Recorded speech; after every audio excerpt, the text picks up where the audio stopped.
기도에 잘 나오셨습니다. 찬송가 370장 찬송 드리겠습니다. 찬송가 370장 주 안에 있는 나에게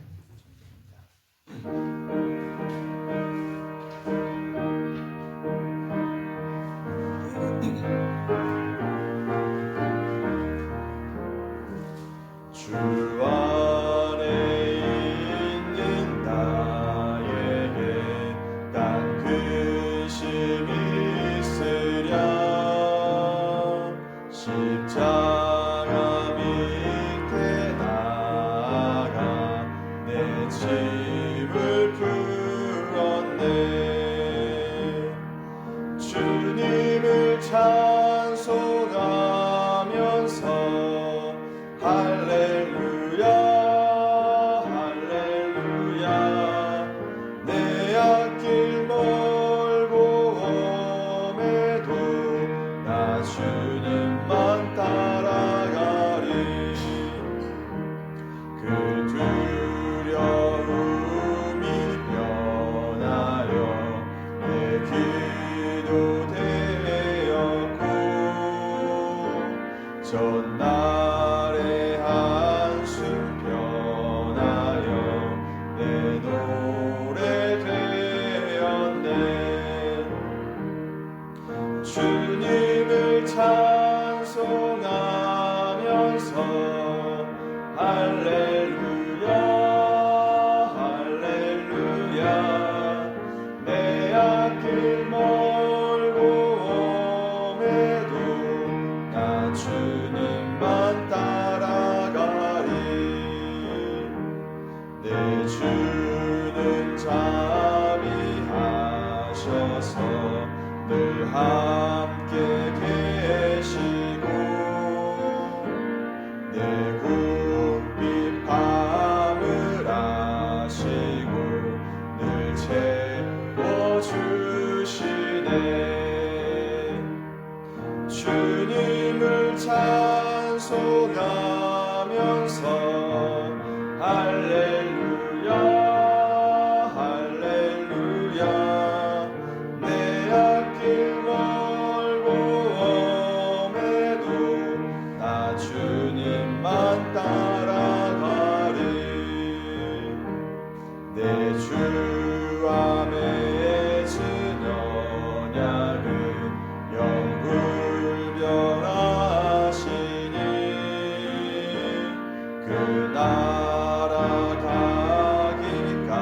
가기까지는 늘 보호하시네 주님을 찬송하면서 할렐루야 할렐루야 내 앞길 멀고 험해도 나 주님만 주님을 찬송하면서 주님을 찬송하면서 할렐루야 할렐루야 내 앞길 멀고 험해도 나 주님만 따라가리 네, 신경으로 신앙 고백합니다. 나는 전능하신 아버지 하나님 천지의 창조주를 믿습니다. 나는 그의 유일하신 아들 우리 주 예수 그리스도를 믿습니다. 그는 성령으로 잉태되어 동정녀 마리아에게서 나시고 본디오 빌라도에게 고난을 받아 십자가에 못 박혀 죽으시고 장사된 지 사흘 만에 죽은 자 가운데서 다시 살아나셨으며 하늘에 오르시어 전능하신 아버지 하나님 우편에 앉아 계시다가 거기로부터 살아있는 자와 죽은 자를 심판하러 오십니다. 나는 성령을 믿으며 거룩한 공교회와 성도의 교제와 죄를 용서받는 것과 몸의 부활과 영생을 믿습니다. 아멘. 하나님 말씀 사무엘하 17장 15절부터 29절까지 말씀을 보겠습니다. 사무엘하 17장 15절부터 29절까지 말씀을 보겠습니다. 한 절씩 교독하겠습니다. 이에 후세가 사독과 아비아달 두 제사장에게 이르되 아이도벨이 압살롬과 이스라엘 장로들에게 이러이러하게 계략을 세웠고 나도 이러이러하게 계략을 세웠으니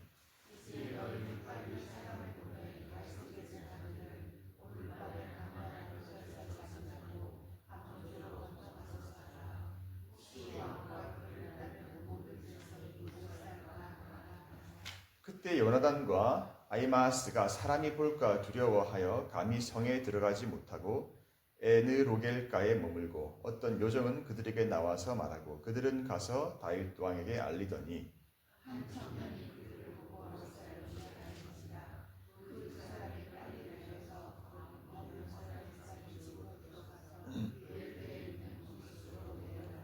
그 집 여인이 덮을 것을 가져다가 우물 아기를 덮고 찌은 곡식을 그 위에 널매 전혀 알지 못하더라.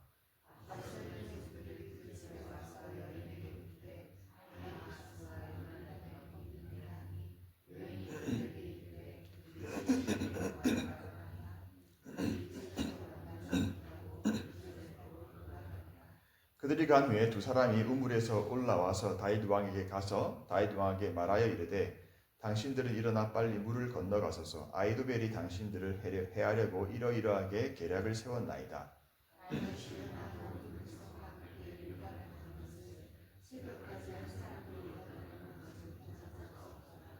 아히도벨이 자기 계략이 시행되지 못함을 보고 나귀의 안장을 지우고 일어나 고향으로 돌아가 자기 집에 이르러 집을 정리하고 스스로 목매어 죽음에 그의 조상의 묘에 장사되냐.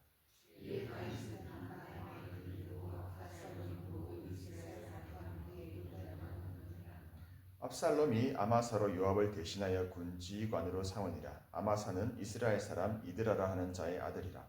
이드라가 나하스의 딸 아비갈과 동침하여 그를 낳았으며 아비갈은 요압의 어머니 수르야의 동생이더라.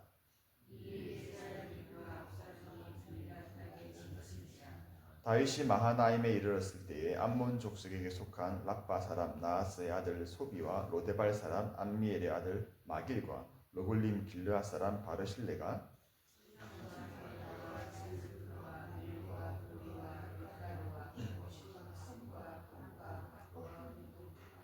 함께 읽겠습니다.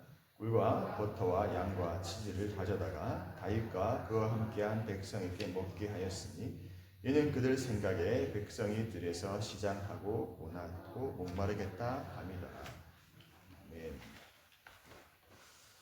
네, 어제 우리는 아히도벨의 계략을 무력하게 하는 그래서 후세의 말이 채택되도록 하신 하나님의 개입하심을 보았습니다.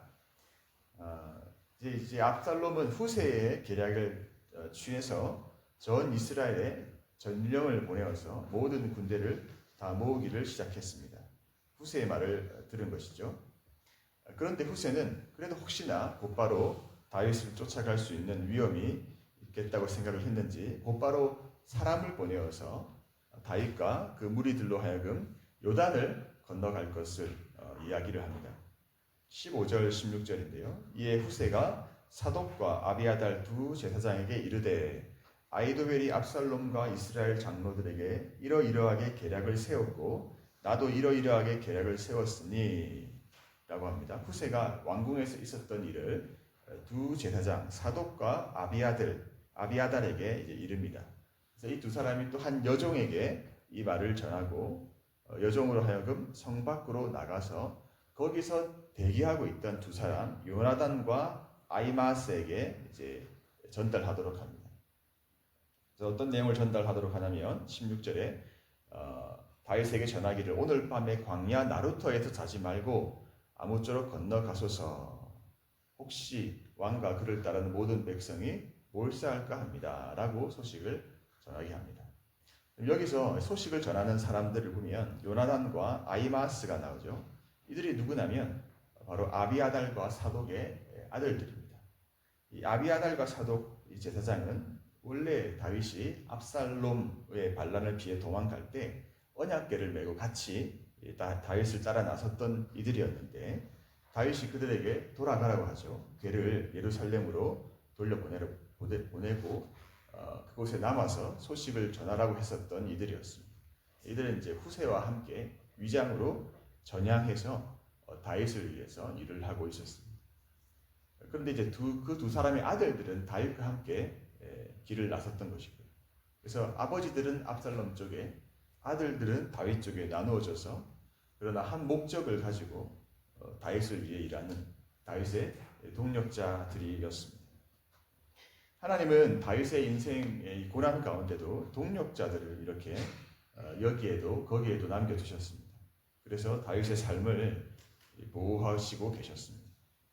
여러분, 하나님께서 저와 여러분에게도 허락하신 동력자들이 있습니다. 혼자 힘으로 살아갈 수 없기에 없는 것을 아시고 다윗의 동력자들처럼 정말 때로 생명까지도 기꺼이 내어주길 원하는 그런 믿음의 동력자들을 우리에게 붙여주시는 은혜를 하나님께서 베풀어 주십니다. 사독과 아비아달 제사장은 이제 후세로부터 받은 이야기를 한 여종에게 주고 그 여종이 이제 나가서 요단과 아히마스를 만납니다. 그런데 이 접선 장면을 하필이면 또 한 청년이 보게 됩니다. 그리고 그 청년이 압살롬에게 보고를 합니다. 그래서 요나단과 아히마스는 빨리 달려서 바후림 어떤 사람의 집으로 들어가서 그의 뜰에 있는 우물 속으로 내려갔다라고 합니다. 그래서 19절에 보면 그 집 여인이 덮을 것을 가져다가 우물 아기를 덮고 찌은 곡식을 그 위에 널매 전혀 알지 못하더라. 20절에 보면 압살롬의 종들이 이제 찾아오죠. 여인에게 묻습니다. 아히마스와 요나단이 어디 있느냐? 그 여인이 그들이 시내를 건너가더라.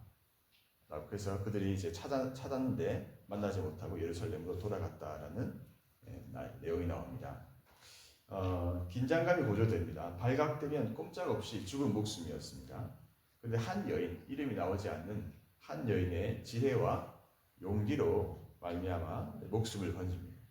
꼭 여호수아서에 나오는 우리 기생 라합과 두 정탐꾼의 이야기와 닮아 있죠.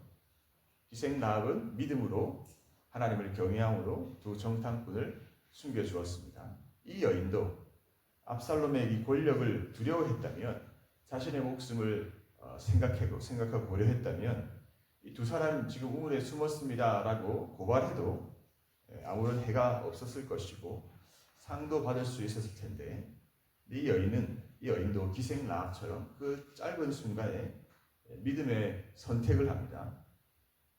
여러분, 급박하고 긴박한 순간에 우리가 내리는 선택은 우리 안에 있는 믿음이 발현되는 순간입니다. 평소에는 믿음이 전혀 없었는데 그 순간에 갑자기 믿음이 생기는 것이 아니라 평소에 내가 가지고 있던 그 바가 급박한 순간에 나타나는 것이죠. 이 이름 없는 여인은 그렇게 두 정탐꾼을 두 사람을 보호해 줍니다. 자신에게 손해가 될 수 있는 일이었지만 이 여인은 자신이 옳다고 믿는 바를 선택합니다. 여러분, 만약에 여러분이 이 여인의 입장이었다면, 갑작스럽게 두 사람이 찾아와서 숨겨달라고 했다면, 압살롬이 권력을 쥐고 있는 이 상황에서 우리의 선택은 무엇이었을까요? 여러분, 이런 선택은 또한 우리 일상에서도 매일 일어나고 있습니다. 우리의 모든 삶은 선택의 연속이죠. 우리는 어떤 상황을 보고 선택을 내릴 수도 있고 또는 믿음으로 선택을 내릴 수도 있습니다. 하나님은 우리가 믿음으로 살아가길 원하십니다. 오늘 우리의 삶에서도 우리가 혹 내가 좀 손해를 보더라도 하나님을 바라며 믿음의 선택을 할 것인가, 아니면 상황대로 인간적인 선택을 할 것인가, 기로에 서게 됩니다. 오늘 말씀처럼 이 여인처럼 믿음으로 오늘도 하나님을 기쁘시게 하는 그런 선택을 이 이름 없는 여인처럼 우리도 하나님 앞에서 선택하며 살아갈 수 있는 그런 믿음과 용기를 우리 하나님께서 우리 모두에게 주시기를 축복합니다. 21절과 22절에 보면 이제 드디어 두 사람이 우물에서 올라옵니다. 그래서 다윗 왕에게 가서 말합니다. 당신들은 일어나 빨리 물을 건너가십시오. 아히도벨이 당신들을 해하려고 이러이러하게 계략을 세웠습니다. 라고 하니 22절에 다윗이 일어나 모든 백성과 함께 요단을 건널세 새벽까지 한 사람도 요단을 건너지 못한 자가 없었더라. 요단을 건넙니다. 그럼 요단을 건넌다는 것은 무슨 의미입니까? 하나님의 은혜로 압살롬의 소나기, 당장의 위험에서 벗어나는 것이지만 또 한편으로 요단을 건넌다는 것은 이제 이 길이 얼마나 긴 걸음이 될지 한치 앞을 알 수 없는 여정이 시작된다는 것입니다.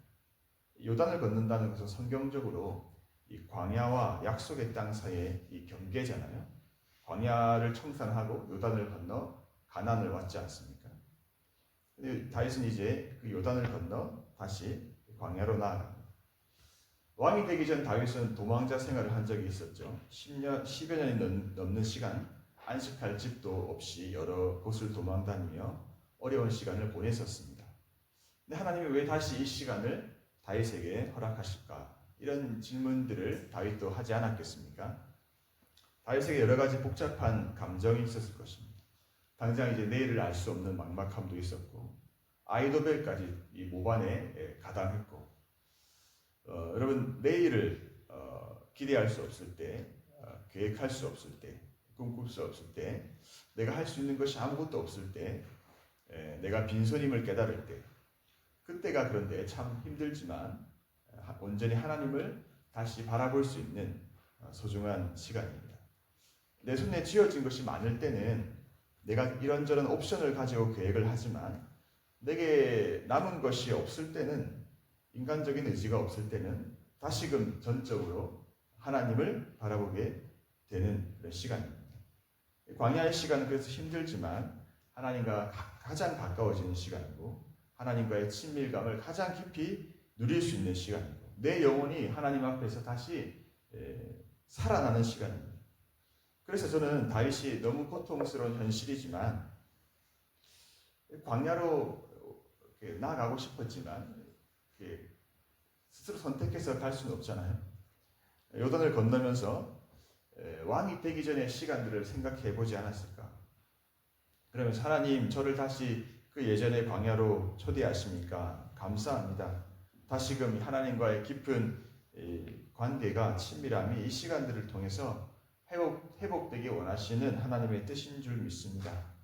그러면서 나의 인생의 방향키를 하나님께 온전히 맡깁니다. 하나님, 선히 여기시는 대로 나를 인도하여 주시옵소서. 나를 불쌍히 여겨 주시옵소서. 이렇게 기도하지 않았을까 생각해 봅니다. 여러분, 우리는 쉽게 광야에서 만났던 하나님의 은혜와 기억을 잊어버리고 왕궁에서의 안락함에 젖어버립니다. 그래서 때로는 우리에게 선택적인 광야행이 필요합니다. 내가 의지하고 지탱하고 있던 것들을 과감하게 내어 던져버리고 다시 하나님밖에 의지할 수 없는 곳으로 우리를 내어 모는 것이죠. 그런 믿음의 선택과 결단이 필요합니다. 안락함에 빠져 있으면 계속 내 영혼이 병이 들 수 있기 때문이죠. 깊은 영성의 소유자였던 다윗마저도 세상이 주는 안락과 권력들을 미처 이겨내지 못하고 미끄러지지 않았습니까? 여러분, 그래서 우리에게 이 정확한 진단이 먼저 필요합니다. 진단을 해야 고칠 수가 있잖아요. 내가 영적으로 지금 많이 무너졌구나, 이렇게 진단이 나올 때 회개와 변화를 위한 결단이 이어질 수 있기 때문입니다. 그러나 해결해야 할 것들을 방치하면 하나님이 기다리시다가 이제 간섭을 하셔서 직접 집도 수술을 하십니다. 여러분, 아마 독수리에 대한 이런 이야기를 설교 때 들어본 적이 있으실 것입니다. 독수리의 평균 수명이 40년인데 38세경이 되면 큰 결심을 하고 새로운 변화에 나서면 새로운 30년을 살지만 그것을 두려워하고 무서워하면 그냥 40세의 생을 마감한다고 합니다. 그런데 그 혁신이라는 것이 말 그대로 뼈를 깎는 과정이라고 합니다. 38세가 되면 독수리는 불필요한 장식용 깃털이 늘어서 무거워져 있고 뿌리와 발톱의 파괴력도 떨어지고 그것으로는 이 험난한 세상을 타개하지 못할 것이기에 추운 겨울날에 설산 암벽에 올라가서 스스로 깃털을 뽑아냅니다. 다시 부리를 쪼아서 빼버리고 마지막으로 발톱을 바위에 긁어서 뽑아냅니다. 그런 상태로 30일간 추위와 굶주림을 견뎌내면 깃털이 나고 발톱과 부리가 새롭게 나서 가볍고 빠른 독수리로 다시 날아오르게 됩니다. 그렇게 다시 새로운 30년을 살아간다는 것이죠. 참으로 그러한지 아닌지는 모르지만 우리 영혼에 시사하는 바가 있는 이야기다 생각이 듭니다. 하나님은 인생의 중년을 넘어 이제 노년을 향해 가는 다윗을 새롭게 하시기를 원하셨습니다. 그래서 이 요단을 건너는 길이 한편으로는 징계였고 또 한편으로는 인간적으로는 비참해 보였지만 하나님 입장에서는 다윗을 새롭게 하시는 광야의 시간이었습니다. 우리에게도 크고 작은 요단을 건널 수밖에 없는 절박한 상황과 어려움이 있습니까? 앞길이 막막합니까? 그것은 저와 여러분을 안정된 궁전이 아니라 광야로 초대하시는 하나님의 사랑의 초대입니다. 거기서 우리는 더욱더 아름답게 빚어져 가기 때문에 다윗은 그래서 이 상황을 하나님의 선하신 손길로 받아들이죠. 이 부분에서 다윗은 그 마음이 부드러웠습니다. 일어난 일들을 우연으로 보지 않았고요. 모든 일들 가운데 하나님이 계심을 알았기에 왜 이런 일을 허락하시냐고 따지거나 원망하지 않았습니다. 아니야, 나는 왕궁으로 돌아가야 해. 더 높고 화려한 궁전을 쌓아야 해가 아니라 하나님이 이끄시는 이 광야의 시간을 향해서 요단을 건너간 것입니다. 우리 삶에 이런 일들이 일어난다면 하나님이 하실 일이 있으시구나. 하나님이 새 일을 행하시겠구나. 나를 사용하시려고 더 정결하게 하시려고 광야로 보내시는구나. 성령께서 내 영혼을 다시 새롭게 태어나게 하시려고 나의 높아진 자아를 산산히 깨뜨리시려고 그래서 오직 주님의 뜻만 이루어지게 하려고 하시는구나 하고 다시 기대해야 합니다. 23절에 보면 아이도벨이 자기 계략이 시행되지 못함을 보고 이제 목숨을 끊죠. 아이도벨이가 자살한 이유가 무엇입니까? 직감적으로 이 압살롬의 반란이 성공하지 못할 것을 후세의 계략이 채택되는 그때 알게 된 것입니다. 이 다윗 배후에 여전히 하나님이 계심을 느꼈던 것이죠. 다윗이 돌아오면 틀림없이 자신은 죽을 것이니 미리 스스로 죽음을 선택해버렸습니다. 안타까운 아이도벨의 죽음이었습니다. 이제 압살롬도 모든 군사들을 이끌고 요단을 건너서 다윗을 추격합니다. 본격적인 전면전 준비를 합니다. 한편 마하나임에 도착한 다윗과 다윗 일행에게 친절을 베푸는 장면으로 17장이 마무리됩니다. 세 사람이 등장합니다. 소비, 마길, 바르실레. 이들이 침상과 대야와 질그릇, 밀, 보리, 밀가루, 볶은 곡식, 콩, 팥, 볶은 녹두, 꿀, 버터, 양, 치즈 이런 것들을 가져와서 다윗과 그와 함께한 백성들에게 먹게 합니다. 다윗이 가장 어렵고 지칠 때 또 목마를 때 하나님은 또 동력자들을 통해서 일을 하십니다. 그리고 다윗에게 가장 필요한 공급을 해주십니다. 다윗과 그 일행을 돕는 일은 정치적으로 위험할 수 있는 그런 일이었음에도 그들은 다윗을 돕습니다. 특별히 여기 나오는 바르실레라는 사람은 사무엘하 19장에서도 다윗을 끝까지 돕는 인물로 등장을 합니다. 여러분, 이렇게 다윗의 깊은 고난의 시간에도 하나님은 다윗을 돌보셨습니다.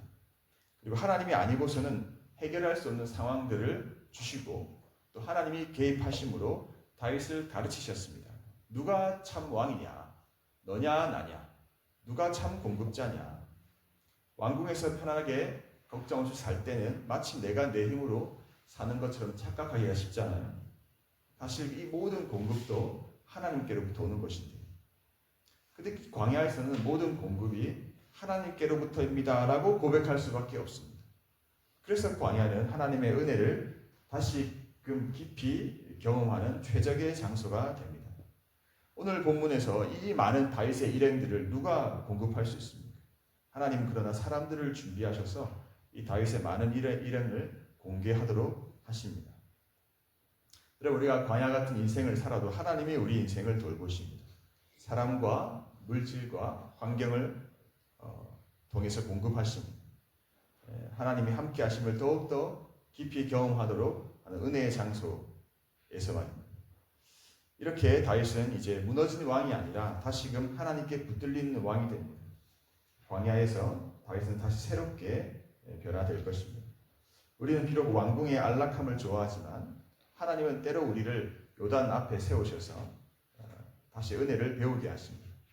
내 삶은 내 힘으로 유지되는 것이 아니다. 하나님이 은혜로 사람을 통해 섭리를 통해서 내 삶을 인도하시고 붙들고 계시다. 이런 것이죠. 그래서 오늘 우리의 결단은 한 가지입니다. 하나님 내게 허락하신 크고 작은 여러 광야를 두려워하지 않고 내 영혼을 새롭게 하실 것을 기대하고 믿음으로 건너는 것입니다. 하나님은 오늘도 살아계십니다. 이 하나님의 살아계심을 깊이 경험하는 저와 여러분들의 삶이 되게 하시기를 주님의 이름으로 축복합니다. 함께 기도합니다.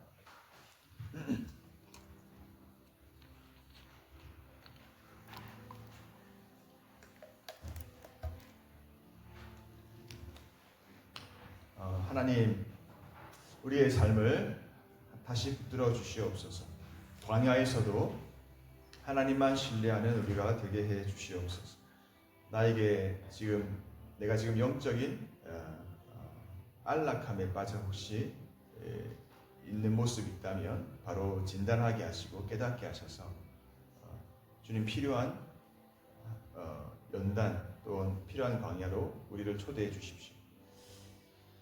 두려움과 환경을 보다가 말씀을 따라 가게 해주시고 손해가 보여도 옳은 길을 택하는 그런 믿음도 허락해 주십시오. 우리의 인생의 걸음을 주께서 선하게 이끌어 주십시오 라고 이렇게 기도하면 좋겠고요. 또 주신 은혜 또 마음을 가지고 기도해 주시면 되겠습니다. 특별히 오늘 예고된 전국 규모의 반불법 이민 시위를 위해서 함께 기도합시다. 시위 가운데 하나님 우리의 기도를 들으시고 모든 폭력과 약탈과 방화로부터 이주민들 또 지역 주민들을 보호해 주시고 정부가 공정하고 평화롭게 상황을 관리할 수 있도록 리더십을 허락하시고 또 이 일이 민족과 국적을 향한 증오와 편견이 되지 않도록 하나님이 이 땅에 교회의 기도를 들으시고 불법적인 폭력을 막아주시고 주님의 샬롬이 이루어지는 이 땅 남아공이 되게 해 주십시오. 또 우리 모든 성도들의 사업터와 가정을 평안하게 지켜 주시옵소서. 또 내일부터 시작되는 중고청년부 연합수련회를 위해서 기도해 주시면 감사하겠습니다. 우리 시간 주님 이름 한번 부르고 기도하겠습니다. 주여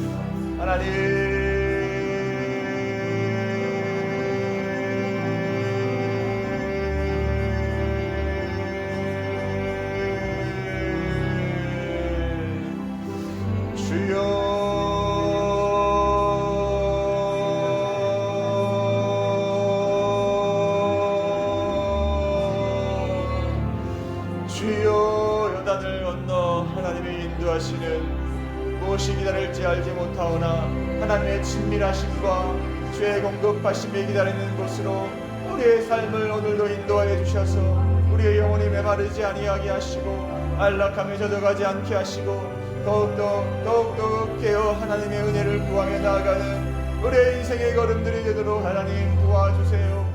하나님 우리를 새롭게 해주세요. 하나님 우리를 새롭게 해주세요. 우리의 참된 의지가 되시고 도움이 되시는 아버지 하나님, 필요한 공급과 은혜를 날마다 베풀어 주시고 계시는 줄로 믿습니다.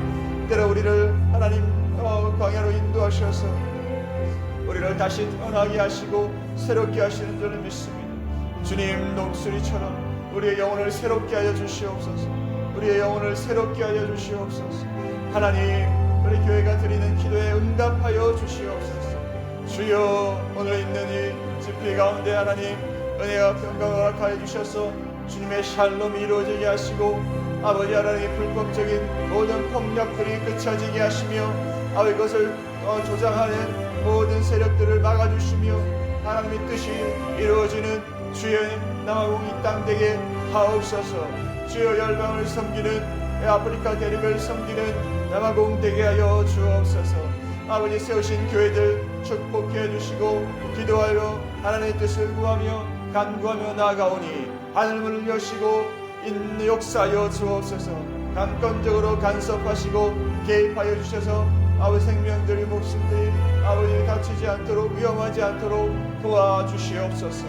주여 내일부터 진행되는 중고청년연합수련회 가운데 은혜와 자비를 도하여 주시옵소서.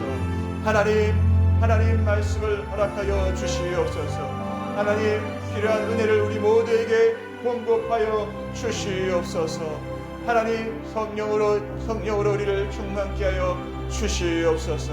하나님 목사님 아버지 모든 일정을 이제 마무리하시고 내일 귀국하시게 됩니다. 마지막까지 하나님 함께 하셔서 주의 필요한 모든 것 공급해 주시고 은혜 가운데 은혜로 함께하여 주시옵소서. 하나님 감사합니다. 그리고 교회 공동체가 하나님의 귀한 나라를 이루어가는 축복의 통로가 되게 하여 주시옵소서. 하나님 우리를 통하여 주의 아름다운 나라가 오늘도 이루어지게 하여 주시옵소서. 주여 이 아프리카를 섬기며 하나님 나라를 이루어가는 주님의 나라 되게 하여 주시옵소서. 성령으로 역사하여 주시옵소서. 하나님 오늘도 함께하여 주시옵소서. 주여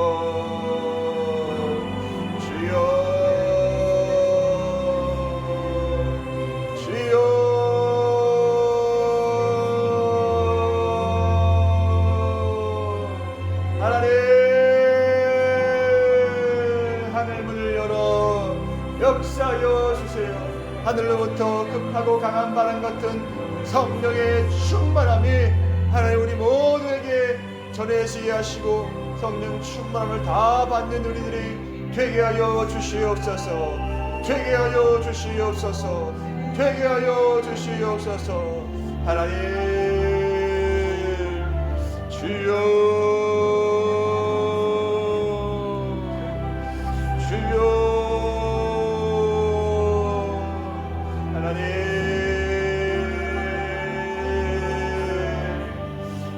아버지의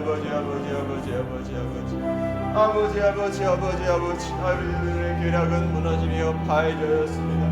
하나님의 나라는 오늘도 이루어지는 줄로 믿습니다. 말씀을 통행하신 하나님의 놀라운 역사를 기대하며 나아갑니다. 우리 아버지 오늘도 인도해 주옵소서. 지난 반년의 시간 함께 하신 일을 찬양합니다. 허물과 지하로 점철된 인생의 역사들을 가득 쌓았사오니 주여 불쌍히 여겨주시옵시고 새롭게 하여 주시고 온전케 하시며 예수 그리스도의 아버지 십자가의 보혈의 피로 씻어주시고 예수의 생명으로 충만케 되게 하여 주옵소서. 항상 기뻐하며 쉬지 말고 기도하며 범사에 감사하며 예수께 연결되어 공급하시는 생명의 능력을 오늘도 받을 수 있는 은혜를 허락해 주시옵소서. 하나님 은혜를 허락해 주옵소서. 인생의 광야를 통과하며 하나님의 살아계심을 더 깊이 경험하며 나아가게 하여 주시옵소서. 주님 은혜를 도하여 주시옵소서. 주여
하나님 아버지 은혜를 주세요.